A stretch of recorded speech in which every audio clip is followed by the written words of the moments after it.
everyone, today I am going to start chapter 6 of NCERT Maths class 7th, that is triangle and its properties. So we will start with the introduction. I have taken one triangle here, that is triangle ABC.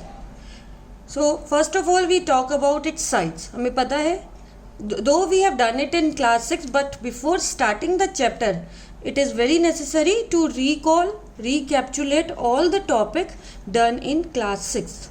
So here we start with the sides of a triangle. In this triangle we have three sides, that is AB. AB can be called as BA also. Similarly BC and CA. Any triangle has three angles. So here we have three angles, that is angle A. Angle A को हम कैसे pronounce करते हैं? There are two other ways. Full name क्या है इसका? Either BAC और CAB. यहाँ पर ध्यान रखने वाली बात यह है कि अगर हम एंगल ए की बात कर रहे हैं तो alphabet A should be in the middle. Similarly if we talk about angle C, उसमें C क्या होगा? सेंटर में होगा. ए और B की position you can change. Similarly if we talk about angle B, it can be named as angle ABC or angle CBA. Now the vertices, any triangle has three vertices, that is A, B and next is elements of triangle. A triangle has 6 elements. 6 elements में क्या क्या होता है? 3 sides and 3 angles constitutes 6 elements. 3 side और 3 angles मिलके क्या बनाते हैं? 6 elements of triangle. The next thing which is very important is side opposite to any vertex, side opposite to any angle. So how do we start? Let us take one vertex B. अब हम इसकी side बताएंगे कि इसके opposite side क्या है. तो side opposite to B. अभी आपको ये पहचानना बहुत ज़रूरी है कि हमने ऑपोजिट बोला है. Opposite means in front of. तो इसके फ्रंट में कौन सी साइड है? जस्ट इसके सामने, that is AC. Similarly side opposite to vertex C is AB. It means जब हम वर्टेक्स ऑपोजिट की बात कर रहे हैं तो कहीं भी उस वर्टेक्स का यूज़ नहीं हो रहा है.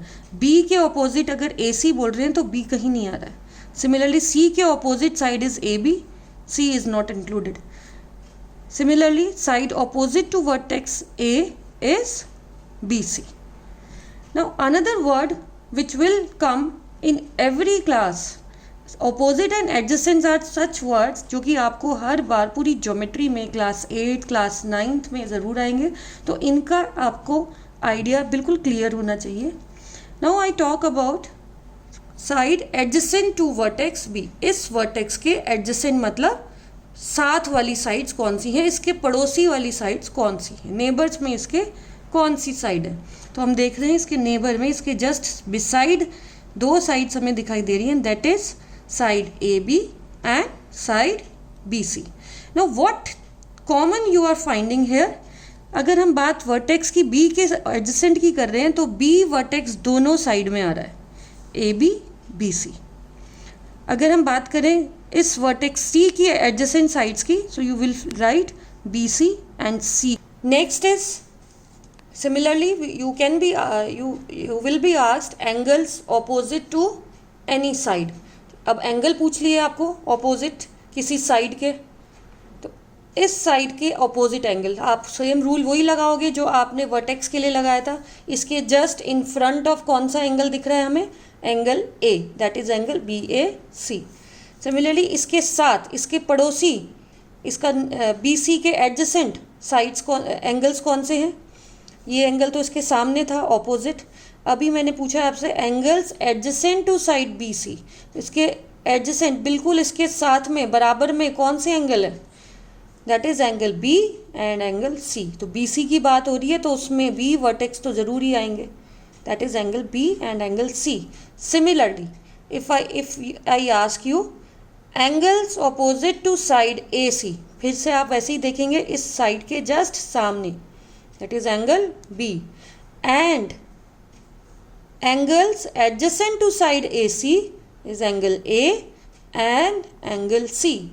Likewise, we can ask you sides adjacent to this side. इस side के adjacent कौन सी side है? AB and BC.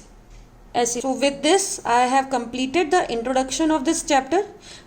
In my next video I will cover the topic of median and altitude of a triangle. तब तक के लिए please like my video and do subscribe my channel. Good day.